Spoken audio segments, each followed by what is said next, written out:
కశ్మీర్ ఉగ్రదాడిని కేంద్రం సీరియస్గా తీసుకుంది. పాక్కు సరైన బుద్ధి చెప్పేందుకు సిద్ధమవుతున్నట్టుగా తెలుస్తోంది. భద్రతా వ్యవహారాల కేబినెట్ కమిటీలోని మంత్రులు అత్యవసరంగా ఢిల్లీకి చేరుకోవాలని ఆదేశాలు వచ్చాయి. విదేశాల సహకారం, రక్షణ ఆయుధాల అవసరంపై ఆలోచిస్తోంది. ఢిల్లీలో ప్రధాని, రక్షణ మంత్రి వరుస సమావేశాలు నిర్వహిస్తున్నారు. కశ్మీర్ తాజా పరిస్థితులను ప్రధానికి వివరించారు అజిత్ ధోవల్. అలాగే త్రివిధ దళాధిపతులతో రాజ్నాథ్ సింగ్ సమావేశమయ్యారు. కశ్మీర్లోని పలు ప్రాంతాలు, ఎల్ఓసి వద్ద భద్రతా దళాలను అప్రమత్తం చేశారు త్రివిధ దళాధిపతులు. మరోవైపు మోదీ అధ్యక్షతన సాయంత్రం 6 గంటలకు సిసిఎస్ కీలక సమావేశం జరగనుంది. కేంద్ర ప్రభుత్వం తీసుకున్న చర్యలను అఖిల పక్షానికి వివరించేందుకు సిద్ధమవుతోంది కేంద్రం.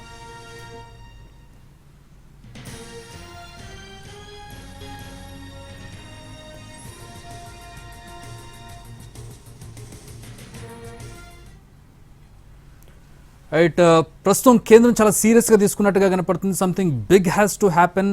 ప్రపంచం ఆశ్చర్యపోయే స్థాయిలో రివెంజ్ తీర్చుకుంటామని చెప్పి రాజ్నాథ్ సింగ్ కొద్దిసేపు క్రితం ప్రకటన కూడా చేశారు. దానికి సంబంధించిన ప్రస్తుతం ప్రొసీజర్స్ కూడా స్టార్ట్ అయ్యాయి.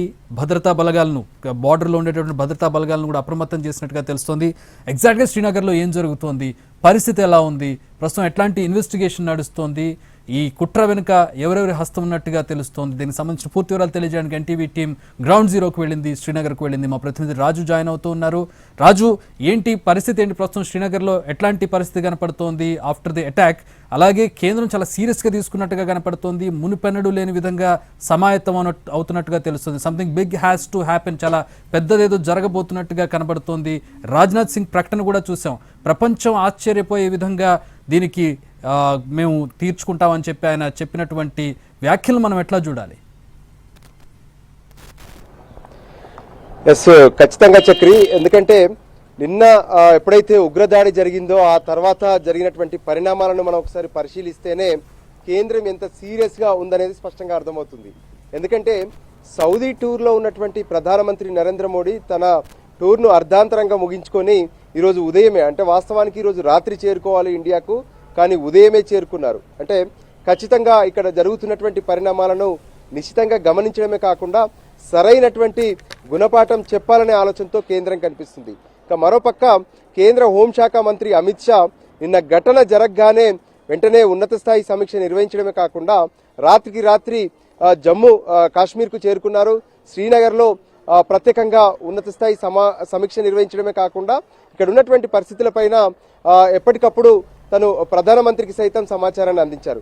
అదే సమయంలో ఈరోజు ఉదయం నేరుగా ఏదైతే స్పెషల్ హెలికాప్టర్లో పహల్గామ్కు చేరుకోవడమే కాకుండా అక్కడ ఉన్నటువంటి పరిస్థితులను సమీక్షించడము పూర్తిగా, అంటే ఏదైతే స్పాట్లో ఎన్కౌంటర్ జరిగిందో ఆ స్పాట్కి చేరుకొని అక్కడ జరగడానికి గల కారణాలు ఏంటి, ఎలా వీళ్ళందరూ అటాక్ చేయగలిగారు, గతంలో ఎప్పుడు కూడా మినీ స్విట్జర్లాండ్గా ఉన్నటువంటి ఆ స్పాట్ అంత దారుణంగా ఎందుకు మారాల్సి వచ్చింది అనే దాని మీద స్పెషల్గా ఫోకస్ పెట్టారు.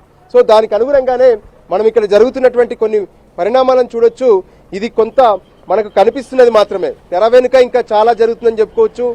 ఎక్కడికక్కడ పెద్ద ఎత్తున ఏవైతే ఆర్మీకి సంబంధించినటువంటి కాన్వాయ్లన్నీ కూడా ప్రస్తుతం పహల్గామ్ వైపు దారి తీస్తున్నటువంటి పరిస్థితి కనిపిస్తుంది. అన్నిటినీ ఇక్కడికే తరలిస్తున్నారు. త్రివిధ దళాలకు సంబంధించినటువంటి చూపు మొత్తం కూడా ఇక్కడే కనిపిస్తుంది. ఎందుకంటే ఏ క్షణాన్నైనా సరే ఖచ్చితంగా ఉగ్రదాడులు ఏవైతే చేశారో నిన్న దానికి కౌంటర్ అటాక్ ఇవ్వడానికి సిద్ధమవుతున్నారు. సో దాంట్లో భాగంగానే అమిత్ షా కొద్దిసేపు క్రితమే ఢిల్లీకి చేరుకున్నారు. ఏదైతే ఇక్కడ ఉన్నటువంటి కాశ్మీర్లో ఉన్నటువంటి పరిస్థితులను మొత్తం కూడా, గ్రౌండ్ జీరోలో ఉన్నటువంటి వాస్తవాలను మొత్తం కూడా అక్కడ ఉన్నటువంటి అధికారులకు చెప్పడమే కాకుండా త్రివిధ దళాలకు వివరించడమే కాకుండా మనం చేయాల్సినటువంటి ప్లాన్ ఏంటి అనే దాని మీద కూడా ఒక ప్రత్యేకమైనటువంటి ఫోకస్ పెట్టబోతున్నారు. ముఖ్యంగా ఎవరైతే ఈ ఉగ్రవాదులు ఉన్నారో అందులో 2018లో ఇక్కడి నుంచి పాకిస్తాన్కు వెళ్ళిపోయినటువంటి ఇద్దరున్నారు. వాళ్ళు వెనక్కి వస్తూ మరో 4 తీసుకొచ్చినట్టుగా తెలుస్తుంది. సో ఖచ్చితంగా వాళ్ళే ఈ కుట్రకు పాల్పడ్డారు అనేది స్పష్టంగా అర్థమవుతుంది. సో దాంట్లో భాగంగానే ఇప్పుడున్నటువంటి పరిస్థితుల్లో ఏ విధంగా దీన్ని ఎదుర్కోవాలి, ఒకవైపు స్పష్టంగా తెలుస్తుంది దీని వెనక ఉంది పాకిస్తాన్ అనేది. సో లష్కరే తోయిబాకు సంబంధించినటువంటి ఏదైతే టెర్రరిస్ట్ రెసిస్టెంట్ ఫ్రంట్కి సంబంధించినటువంటి అటాక్ అని చెప్పారు. కానీ పాకిస్తాన్ మాత్రం ఏదైతే అంటే తను ఎప్పుడు కూడా నాటకాలు ఆడుతుందని చెప్పుకోవచ్చు. ఎందుకంటే ఇక్కడ జరిగినటువంటి దాడిని ఖండిస్తున్నాము, చింతిస్తున్నామని చెప్పి వాళ్ళు మాట్లాడుతున్నారు. సో అయినప్పటికీ కూడా కేంద్రం వదిలేలా కనిపించట్లేదు. ఖచ్చితంగా ఇక్కడ ఉన్నటువంటి వాస్తవ పరిస్థితులు అంటే 370ని ఎప్పుడైతే ఇక్కడ రద్దు చేశారో ఆ తర్వాత జరుగుతున్నటువంటి అభివృద్ధి పనులు వీటన్నిటి నేపథ్యంలో ఇక్కడ ఉన్నటువంటి కాశ్మీర్లందరూ కూడా ప్రశాంతంగా తమ సాధారణ జీవితాన్ని గడుపుతున్నారు. టూరిస్టులు పెద్ద ఎత్తున పెరుగుతున్నారు. సో దాంతో ఆదాయం రోజు రోజుకు రెట్టింపు అవుతున్నటువంటి పరిస్థితి కూడా ఉంది. అయినప్పటికీ ఇది ఎందుకు చేశారంటే ఒకవైపు అమెరికా ఉపాధ్యక్షుడు జేడీ వాన్స్ వచ్చి భారత్లో పర్యటిస్తున్నారు. సో ఈ సందర్భంగా అక్కడ జరిగినటువంటి దాడి సో ఖచ్చితంగా ఇది ప్రపంచాన్ని మొత్తం తట్టిలేపిందని చెప్పుకోవచ్చు. సో అందుకోసమే భారత్ సైతం సీరియస్గా తీసుకుంది. ఇది కావాలని చేసినటువంటి కుట్రనే, పాకిస్తాన్ చేసినటువంటి కుట్రనే అనేది పూర్తి స్థాయిలో దాన్ని ధృవీకరించుకున్నారు. దానికోసం ఇప్పటికే నిఘా సంస్థల ద్వారా వచ్చినటువంటి ఏదైతే ఆధారాలు కావచ్చు, తర్వాత ఇప్పుడు జరుగుతున్నటువంటి కూంబింగ్, ఒకవైపు పహల్గామ్తో పాటు కాశ్మీర్లో ఉన్నటువంటి అన్ని కొండల్ని కూంబింగ్ చేస్తున్నారు. ఎక్కడైనా మళ్ళీ ఇటువంటి అటాక్ జరుగుతుందా, జరగకుండా ఉండేందుకు ఎటువంటి చర్యలు తీసుకోవాలనే దాని మీద కూడా ప్రత్యేకంగా ఫోకస్ పెట్టినటువంటి పరిస్థితి కనిపిస్తుంది.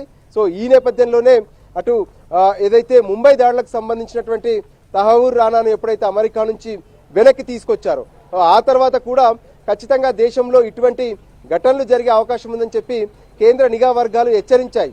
సో అయినప్పటికీ కూడా ఒకవైపు అంటే టూరిస్టులు ఏ విధంగానైతే టార్గెట్ చేసుకోవడం, నిన్న జరిగినటువంటి ఈ టూరిస్టుల దాడిలో ఎక్కువగా అధికారులు చనిపోవడం, సో దీన్ని చూస్తుంటే వాళ్లకు కొంత రెక్కి నిర్వహించడం కావచ్చు, పహల్గామ్లో జరిగినటువంటి కొన్ని ప్రత్యేక పరిస్థితులు అక్కడ ఉన్నటువంటి స్థానికులు లేదంటే హోటళ్లలో ఉన్నటువంటి వాళ్ళు ఈ సమాచారాన్ని ఇచ్చి ఉంటారు.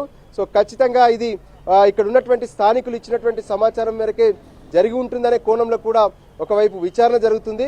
సో ఏదేమైనా లష్కరే తోయిబాతో పాటు లష్కరే తోయిబాకు ఆశ్రయం ఇస్తూ వాళ్ళను పెంచి పోషిస్తున్నటువంటి పాకిస్తాన్కు కూడా బుద్ధి చెప్పేందుకు సిద్ధమవుతున్నటువంటి పరిస్థితి కనిపిస్తుంది. ప్రస్తుతం మనం ఉన్నటువంటి ఈ అనంతనాగ్ నుంచి పహల్గామ్ వెళ్ళేటటువంటి దారిలో ఇక టూరిస్టులందరినీ కూడా నిలువరిస్తున్నారు, ఇక్కడే ఆపేస్తున్నారు. ఎందుకంటే పహల్గామ్లో ఎప్పుడైనా ఏదైనా జరిగే పరిస్థితి కనిపిస్తుంది. సో ఈ నేపథ్యంలో ఏదైతే ఇక్కడ నుంచి ఇక ముందుకు ఎవరిని వెళ్ళనివ్వట్లేదు. మరోవైపు భద్రతా బలగాలు చేరుకుంటున్నాయి. ఆర్మీ హెలికాప్టర్స్ ఎప్పటికప్పుడు గస్తీ తిరుగుతున్నటువంటి పరిస్థితి కనిపిస్తుంది. అంతేకాదు విదేశాల్లో ఉన్నటువంటి అత్యాధునిక ఆయుధాల పైన కూడా కొంత కేంద్రం చర్చలు జరుపుతుంది. అవసరమైతే వాళ్ళతో సహకారం తీసుకొని ఈ ఉగ్రవాదాన్ని మట్టు పెట్టేందుకు కూడా సిద్ధమవుతున్నటువంటి పరిస్థితి ఉంది.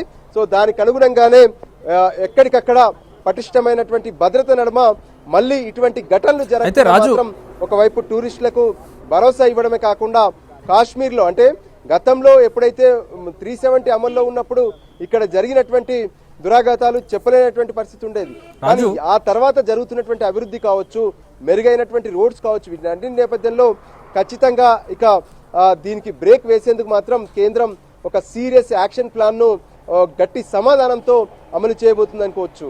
చక్రి కరెక్ట్ రాజు, అంటే గతంలో సర్జికల్ స్ట్రైక్స్ చేశారు. సర్జికల్ స్ట్రైక్స్ లాంటివి మీటింగులు పెట్టి అందరి ఆమోదం తీసుకుని అందరితో చర్చించి చేసేవి కాదు.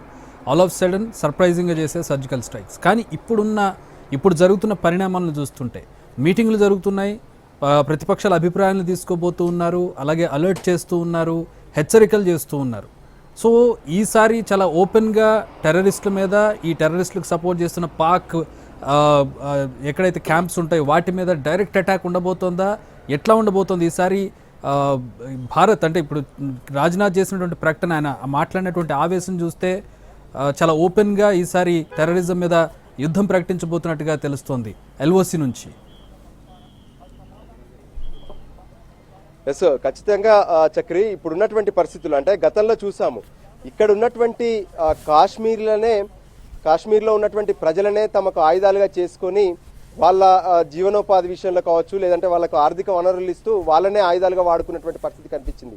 కానీ ఇప్పుడు కాశ్మీర్ సస్యశ్యామలం అయిపోయింది. ఆహ్లాదకరమైనటువంటి వాతావరణాన్ని ప్రపంచవ్యాప్తంగా ఉన్నటువంటి టూరిస్టులు ఎంజాయ్ చేస్తున్నటువంటి పరిస్థితి ఉంది. సో ఖచ్చితంగా ఇది పాకిస్తాన్ చేసినటువంటి టార్గెట్ అనేది స్పష్టంగా తెలుస్తుంది. సో ఇప్పుడు ఎవరైతే అక్కడ ఉన్నటువంటి లష్కరే తోయిబాకు ఆశ్రయం ఇచ్చినటువంటి వాళ్ళను ఖచ్చితంగా వాళ్ళపై అటాక్ చేయాల్సిందే అవసరం ఉందనేది కేంద్రం భావిస్తుంది.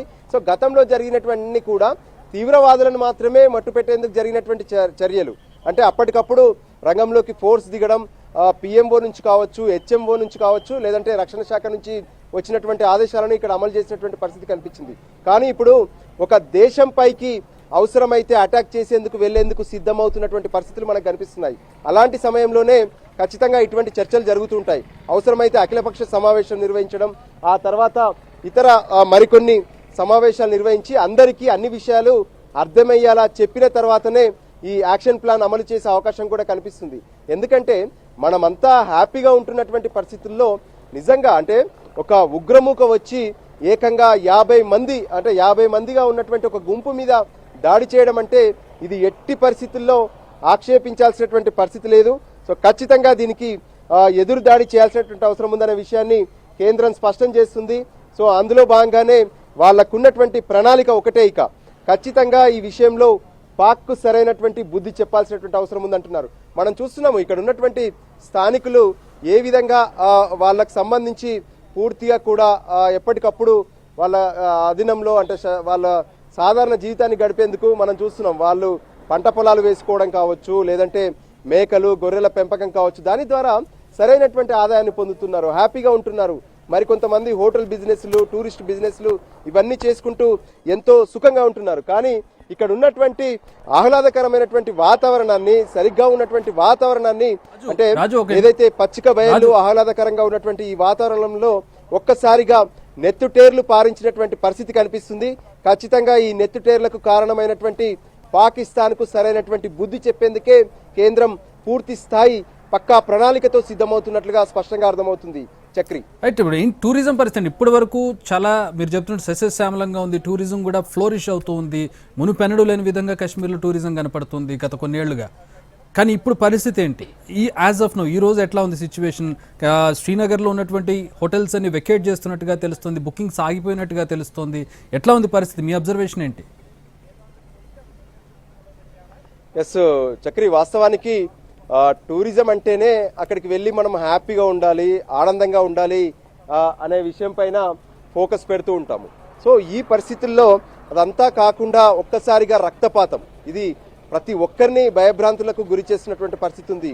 ఒక జమ్మూ కాశ్మీరే కాదు, భారత్ మాత్రమే కాదు, ఓవరాల్గా ఇప్పుడు ప్రపంచం మొత్తం కూడా ఇదే అంశం పైన చర్చ జరుగుతుంది. ఎందుకంటే ఈ సమయంలో ఏకంగా అమెరికా ఉపాధ్యక్షుడు జేడీ వాన్స్ భారత్లో ఉన్నారు.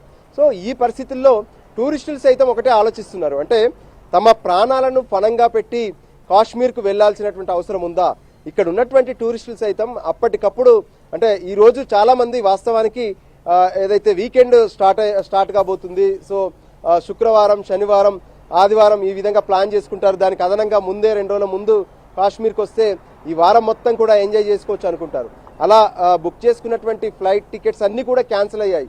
ఆ విషయంలో ఇప్పటికే అర్థమవుతుంది. ఢిల్లీ నుంచి కావచ్చు, దేశంలో ఉన్నటువంటి వివిధ ఎయిర్పోర్ట్ల నుంచి రావాల్సినటువంటి టూరిస్టులందరూ కూడా ఈరోజు రాలేకపోయారు. పైగా ఎవరైతే ఇక్కడ ఉన్నారో, సో ఇక్కడ ఉన్నటువంటి మనం కొన్ని ఏవైతే ఆర్మీ ట్రక్స్ కూడా వెళ్తున్నాయో మనం చూస్తున్నాము. ఈ మూమెంట్ మొత్తం కూడా ఏదో జరగబోతుంది అనేది మాత్రం స్పష్టంగా అర్థమవుతుంది. ఎంతో ఉటావుటిన ఇక యుద్ధానికి వెళ్తున్నామనే ఒక సిగ్నల్స్ మాత్రం ఇక్కడ కనిపిస్తున్నాయి. సో ఈ పరిస్థితుల్లో ఇక్కడ టూరిస్టుల విషయానికి వస్తే వాళ్ళు సైతం ఒక విషయంలో టెన్షన్ పడుతున్నారు. అంటే న్యూ కపుల్స్ పెళ్ళై ఏ విధంగానైతే మినీ స్విట్జర్లాండ్గా పేరొందినటువంటి ఈ పహల్గామ్కి వచ్చిన తర్వాత సో అక్కడ కూడా వాళ్ళ ప్రాణాలకు సేఫ్ లేకపోవడం, ఇవన్నీ కూడా కలవరపెడుతున్నటువంటి పరిస్థితి ఉంది.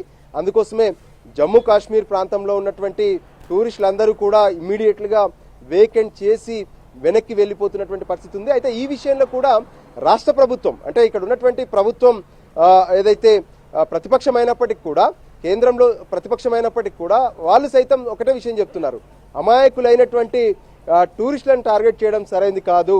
ఎందుకంటే ఇప్పటి వరకు కాశ్మీర్లో ఉన్నటువంటి ప్రజలంతా కూడా టూరిస్టుల ద్వారా వచ్చేటటువంటి ఆదాయం ద్వారా మాత్రమే వాళ్ళ జీవనం హ్యాపీగా కొనసాగుతుంది. సో ఖచ్చితంగా దీన్ని ఖండిస్తున్నామంటున్నారు. అదే విషయంలో ఇప్పుడు దేశం మొత్తం కూడా ఆవేదన వ్యక్తం చేస్తున్నటువంటి పరిస్థితి